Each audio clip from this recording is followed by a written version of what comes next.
All right, welcome back to 11-minute lessons. We took a week off. We're back, continuing our series on this idea of can God suffer? And we've gone through how people used to think God couldn't. It kind of comes from Greek philosophy, but then there's kind of this resurgence in this idea. Today we're going to kind of look at the question, well, is it a heresy to consider God as being able to suffer? So the idea of a suffering God might at first seem to be heretical in the eyes of Christian orthodoxy.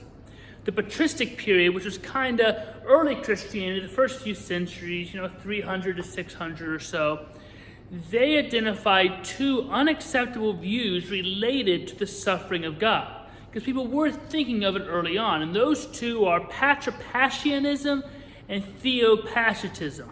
Two fun Greek words that you're probably never going to encounter again. The former was regarded as a heresy, and the latter as a potentially misleading doctrine. So we'll start with Passionism. So this particular heresy arose during the 3rd century and was associated with writers such as Noetus, Praxius, and Sibelius. It's centered on the belief that the Father suffered as the Son. Not at the same time, but the Father suffered as the Son. In other words, the suffering of Christ on the cross is to be regarded as the suffering of the Father. So the Father basically is the Son in that moment. So we're going to get to why that's a heresy. According to these writers, the only distinction within the Godhead, which is like within the Trinity, was a succession of modes or operations. In other words, Father, Son, and Spirit were just different modes of being or expressions of the same basic divine entity. So this is a Trinitarian heresy as well, called modalism. So have you ever heard the analogy of the Trinity with, the Trinity is kind of like water. Water can sometimes be a gas, as a vapor. It can sometimes be a solid as ice. It can sometimes be liquid as water, but it's all the same substance. People use that to explain the Trinity. Technically, that's a heresy called modalism, because it's just one water, which at different times will act as different things. So in this heresy, it'd be like, there's one God, and sometimes God's like, hey, I'm God the Father. And other times like, hey, I'm the Son, I'm cool. And other times be like, I'm the Spirit, and I'm floating around all over the place. Here you go, Cindy. So it's basically one entity in different modes at different times. So in this Passionism heresy, it's the one God, the Father, is kind of acting in that moment as the Son, but the one and the same. Like the same piece of water at one time is ice, then you leave it on the counter and it's liquid, then you put it in a pan and turn the heat up and it's gas. So it makes it basically tear down the Trinity's distinctiveness, and it's just different modes of one being. So that's called modalism. Sometimes it's called Sibelianism. So that heresy is what allows the other heresy, Passionism, to be. Heresies built on heresies. Just as we've talked about, what we learn theologically opens up other doors to go down. After this whole big long series, I think I'll do a series on Christology, how Christ actually is God and human, because that is the foundation for so many other things. So the next one's Theopacism, a little bit different. It arose during the 6th century and was linked with writers such as John Maxentius. The basic slogan associated with this movement was, one of the Trinity was crucified. So you can already see they're really having three distinct Trinity beings of the Trinity, being one of them was crucified.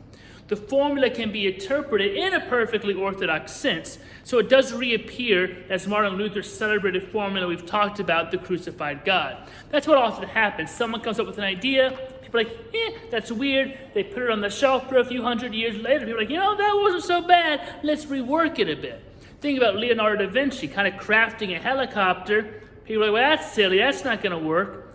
Several hundred years later, we have helicopters. Sometimes the world's not ready for an idea yet.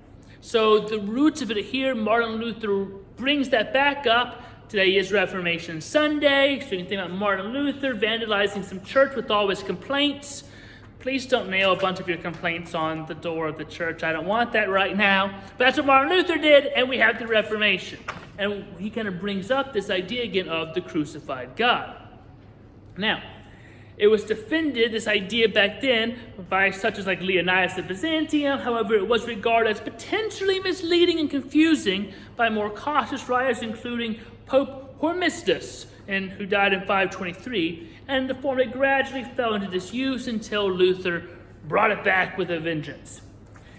So let's talk about rehabilitated doctrines, because that's sometimes what happens. You have some ideas, they're not quite right, but they have some good starting points. Somebody can rehabilitate them, make them good again, like 80s fashion or things like that. They come back with a few little changes and suddenly everybody's wearing 80s clothes again. I don't understand it, but it's a thing. So the doctrine of a suffering God that we've been talking about lately with people like Moltmann and Terence Fretheim and others rehabilitates this idea of Theopacism and interprets the relation of the suffering of God and of Christ in such a way that it avoids the Patripassian heresy. For example, Kitamori, who we talked about 2 weeks ago, distinguishes the ways in which the Father and Son suffer. He writes, quote, God the Father, who hid himself in the death of God the Son, is God in pain. Therefore, the pain of God is neither merely the pain of God the Son, nor merely the pain of God the Father, but the pain of two persons who are essentially one. So, think in terms, if you love someone and they die, do you feel pain, sadness, suffering? And often when someone dies, they feel pain and suffering too. Two distinct pain and sufferings, but both in pain. So the two distinct persons of the Trinity, God the Father, God the Son, each experience a different kind of pain through the cross. And perhaps the most sophisticated statement of this doctrine is to be found in Jürgen Moltmann, who we've talked about a lot with his book, The Crucified God. He develops the following position. You'll remember a few weeks ago, or if you're like Marty, you'll read back each week the old stuff, so you can read back and kind of follow back with what Moltmann said a few weeks ago. He argues the Father and the Son suffer, but they experience that suffering in different manners. The Son suffers the pain and death of the cross. The Father gives up and suffers the loss of the Son. Although both Father and Son are involved in the cross, their involvement is not identical, which is what the Patripassianism heresy would say. But they are distinct in how they are involved in the cross. Moltmann writes, quote, in the passion of the Son, the Father himself suffers the pain of abandonment. In the death of the Son, death comes upon God himself, and the Father suffers the death of his Son in his love for forsaken man. So Moltmann's confident assertion that death comes upon God naturally leads us to consider whether God can be thought of having died. Can God die? And what does that mean for a divine being?